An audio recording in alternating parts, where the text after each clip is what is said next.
Back in the studio is Lisa Lain.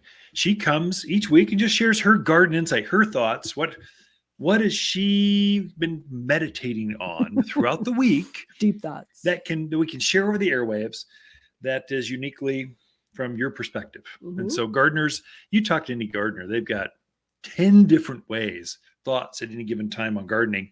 Oh, yeah. And so just so the show isn't boring, just me droning on and on about local gardens. Well, Lisa comes in and makes us, you make the airwaves sound better. Oh, thank you, dear. Yeah. So what do you got for us this week? Well, you were talking about meditating. I've really been working hard this whole week to be thankful. Oh, your Thanksgiving was keep great. Track of things that I'm thankful for. Sure. And so that's kind of been nice. So what are you thankful for? I'm thankful for you.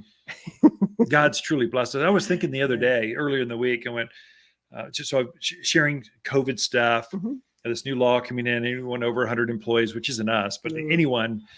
I've got friends that do have a lot of employees and going, well, this mandates and this kind of stuff. I'm going, we haven't had one case of COVID here in the garden center, in the staff, anywhere. I mean, a year and a half, not one case. I mean, I know I've got friends that went through the entire staff, everyone in the company. It's crazy. Your sister just got it. She was vaccinated. She's a hygienist. The whole hygienist office got it. We are so blessed. I'm thankful for that. I think God's looking after us more than we could possibly know. And we think we do all these things ourselves. We're so safe. We sanitize everything. Everything's spaced out. We're remodeled the whole store. But really, you can only do so much. And then kind of your guardian angel or providential things happening that look after you. I think that's the case. But anyway, I'm thankful for dinner Thursday out at your sister's place in Chino Valley. We didn't have to host. They did. We just brought a fruit salad. So that was so easy. Yeah. So that is true. So lots of things to be thankful for this year as we move into the holiday season. Holiday season. I know. We're going to start playing Christmas music. It's already on. Played it yet. Yeah, that's true. It's on. There we go. Now I'm playing it for the dogs now when I leave. I'm like, Christmas. Alexa, play Christmas. We do have spoiled dogs. Yes, very much. They are. But so this time of year, this is when we get the holiday plants in. So the poinsettias and the Christmas cactus. And there are some tricks to taking care of those that you enjoy them for the whole season. Yeah. So especially poinsettias, what I find here, a lot of people do a couple mistakes they make. Number one, they're buying them maybe at a grocery store or someplace that's like right near the front door. And every time those doors open and close, this blast of cold air comes on them. And they don't like that. They're tropical plants. They're used to humid, moist, warm air. Yeah. They really don't like that. Another thing, a mistake a lot of people make, they're coming from the Valley or California. Do not put your poinsettia outside. No, that'd be bad. I don't know how many times I see that and I drive by and I'm like, oh. That's that desert influence up here. They would never do that in the Midwest or the East Coast. But here you got this culture that collides. Cold weather forest season with tropical desert folks, and they don't know. They just don't know what to do. Right, but that's why they're tuned in here to the Mountain Gardener. They can become smarter. That's right. So don't put it outside. Don't put it in an area. Don't put poinsettias in areas where they're getting a lot of cold on them. So if you're like a front door that you go in and out of a lot, would not be a good spot. The other one is like under a heater vent, so that the hot air is blowing on them. They don't like that either. So put them in a spot where temperatures are just kind of mild and even, and then the other thing with them is they like moisture, but they don't like to be wet. Soggy wet. The roots. They don't like the roots to be consistent moist, but not soggy. Right. So not a drainage. Just evenly moist, but not floating in water. So a lot of times when you buy those pretty poinsettias, you've got a foil wrap or something around them. Well, those don't drain. So people are watering, the water just kind of builds in there.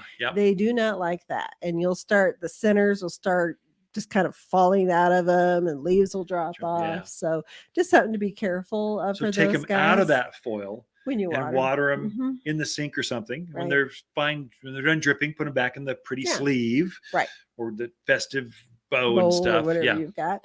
And the other thing when you How often should you water those? It's going to depend on your house. Yeah, probably Once a week? Once a week. Okay.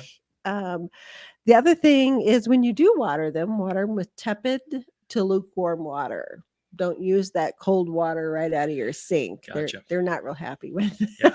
They don't like the cold. They're basically Costa Rican plants, South Mexico. That's where they're natural. That's where they were found by the first botanist, Colonel Poinsettia, I think was his name, back in the 1800s. So he found it. It was into plants. It's gone global.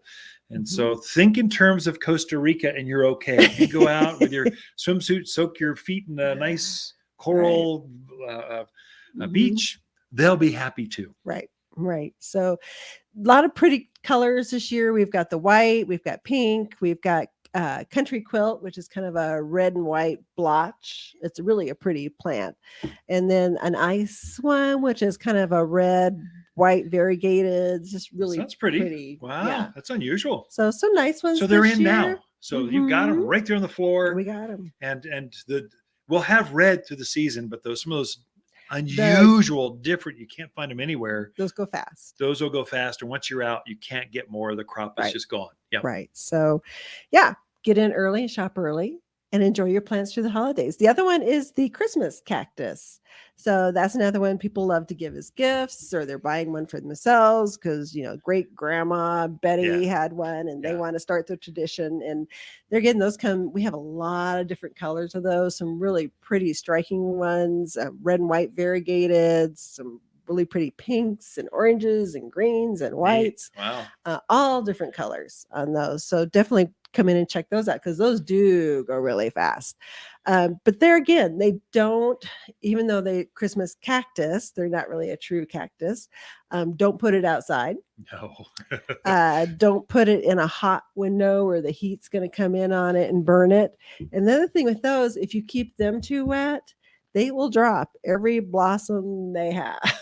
So they really do like to be on the dry side. Yeah. So you definitely don't want to overwater them. There again, when you do water, that nice tepid water this time of year is perfect for them. But if you've seen your blossoms drop, you're probably overwatering. Gotcha. Or really cold water. Gotcha. Yeah, both of those will do that. So we do have both of those in stock right now. New orders, lots of selection. Got to check those out.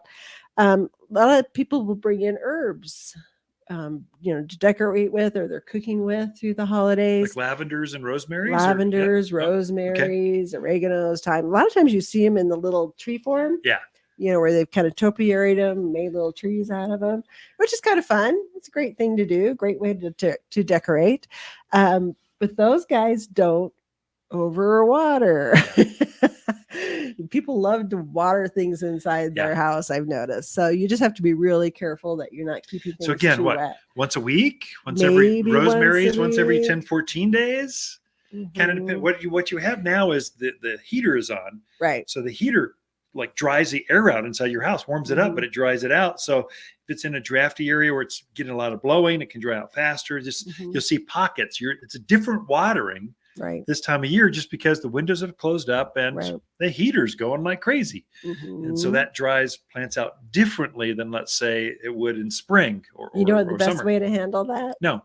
Get a moisture meter. Yeah, well, there we go. That's a good stocking stuffer for gardener. Moisture meters take the aggravation out of so many things and the guesswork, because things can look really dry on top, and then you stick that moisture meter in there. It's like, whoa, wet. So it can fool you.